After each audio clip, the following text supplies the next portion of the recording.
बिस्मिल्लाहिर्रहमानिर्रहीम। अस्सलाम वालेकुम दोस्तों, इस तस्वीर में आप देख सकते हैं कि एक गिद्ध एक भूखी और करीबुल मर्ग बच्ची के मरने का इंतज़ार कर रहा है ताकि इसे नोच कर खा सके। दोस्तों, ये तस्वीर एक साउथ अफ्रीकी फ़ोटो जर्नलिस्ट ने सूडान में कहत के दौरान खींची थी।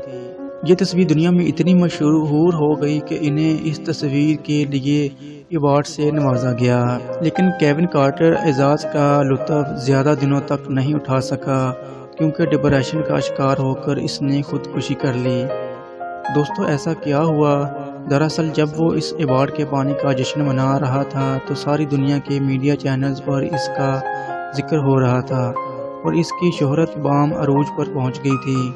तभी वो वाक़या हुआ जिसकी वजह से डिप्रेशन का शिकार होकर कार्टर ने खुदकुशी कर ली।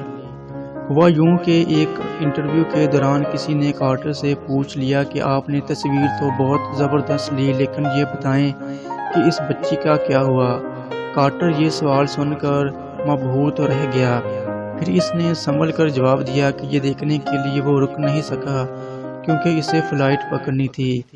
ये जवाब सुनकर सवाल पूछने वाले ने कहा कि इस दिन वहाँ 2 गिद्ध थे जिनमें से एक के हाथ में कैमरा था। इस वाक़या ने कार्टर पर इतना असर डाला कि वो डिप्रेशन में चला गया और आखिरकार खुदकुशी कर ली। किसी भी काम से पहले इंसानियत को मुकद्दम रखना चाहिए। कार्टर आज जिंदा होते अगर वो भूख की शिकार इस बच्ची को यूनाइटेड नेशन के फंडिंग सेंटर तक पहुंचा देते जहां वो बच्ची पहुंचने की कोशिश कर रही थी। क्या हम भी गिद्ध बन चुके हैं? आजकल हम भी हाथों में कैमरे वाले मोबाइल लेकर हर वक्त किसी ऐसे ही वाक़ये की तलाश में रहते हैं और यूं ही हमें ऐसा कुछ नज़र आता है तो फ़ौरन अपने कैमरे में महफूज करके रेटिंग और लाइक कमेंट्स के चक्कर में सोशल मीडिया पर वायरल कर देते हैं। आजकल के लोग जब हादसे को देखते हैं तो फ़ौरन इनका हाथ अपने मोबाइल पर जाता है।